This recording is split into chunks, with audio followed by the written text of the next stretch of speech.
And we're back now on the show, joined by Rowdy Gaines, and let's go over to our associate producer, Jeff Cummings, who has some viewer questions. Hey, Rowdy, how you doing today?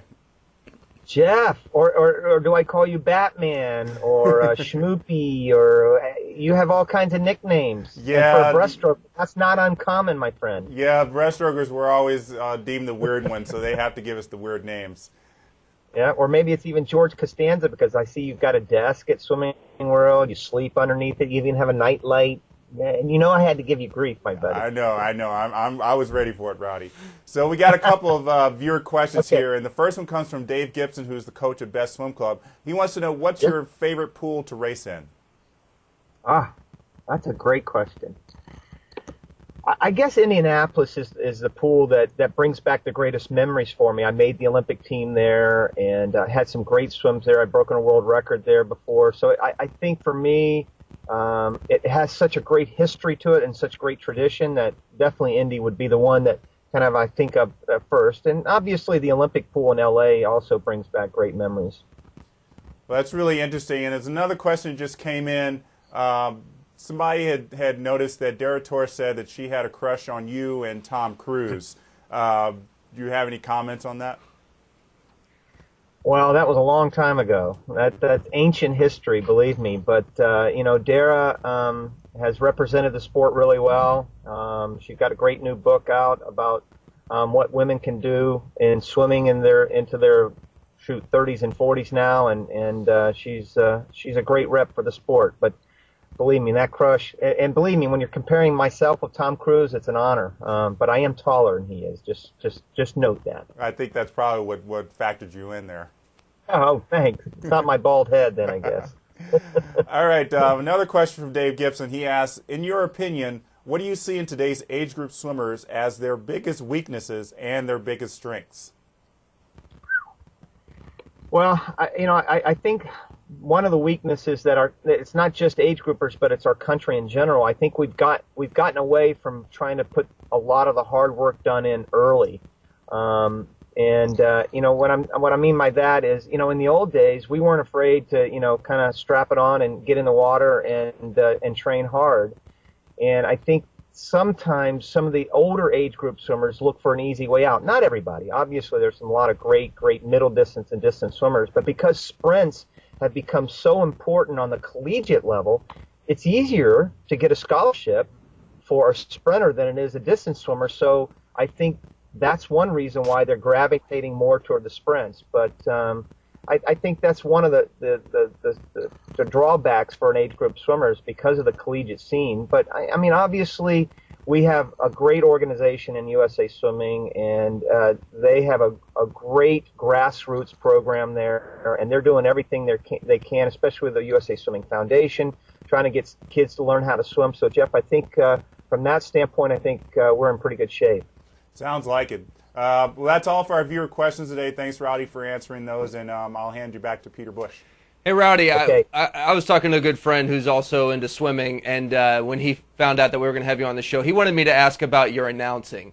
It's a very unique style that you get very, very excited at the finish of a close race. Is that just something that naturally comes to you, or do you intentionally do that?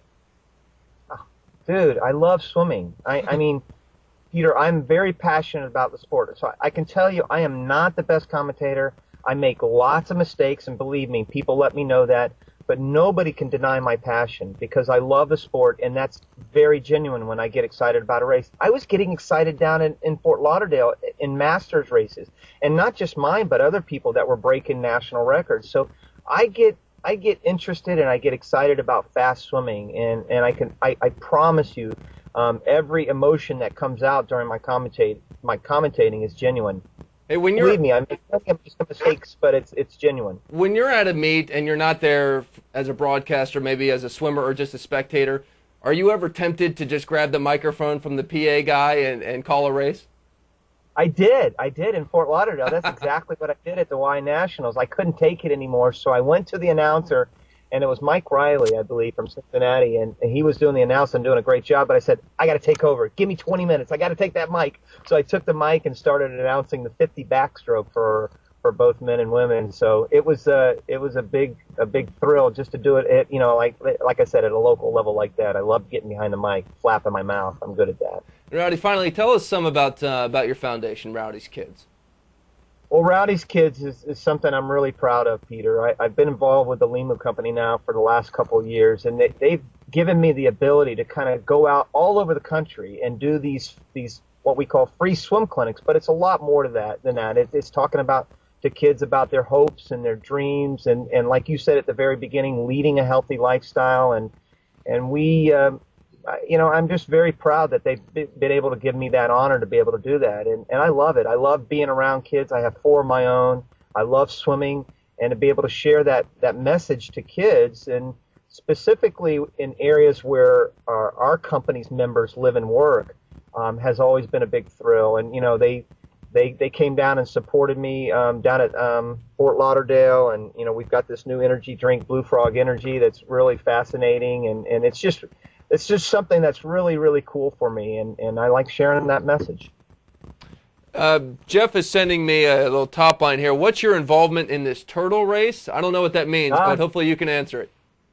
Yeah, well, there's a national turtle race going on. It's going from Alaska down to the Caribbean, and it's actually a race, and a lot of the Olympians are their so-called quote-unquote coaches. Janet Evans is a coach, Eric Chanteau is a coach, Aaron Pearsall. So they're coaching these turtles, so to speak, and it's like a 2-week race from the middle of April to the end, and I'm the announcer. Once again, Peter, they got me to announce. They didn't give me a turtle. All right, how do you get excited over calling a turtle race? Give me a little play-by-play here. Well, let me see. What can I come up with? Gosh, what were the name of some of the turtles? I forgot. Well, what's cool is REM has gotten involved, and Pearl Jam. And they both have Backslapper. That's one of the names of the turtle. So Backslapper gets in the water and he takes a nice deep dive down, and all of a sudden he goes 200 feet underneath the water, and then he's back up to the surface swimming fast. It's unbelievable! And I just sounded like a complete idiot. Sorry.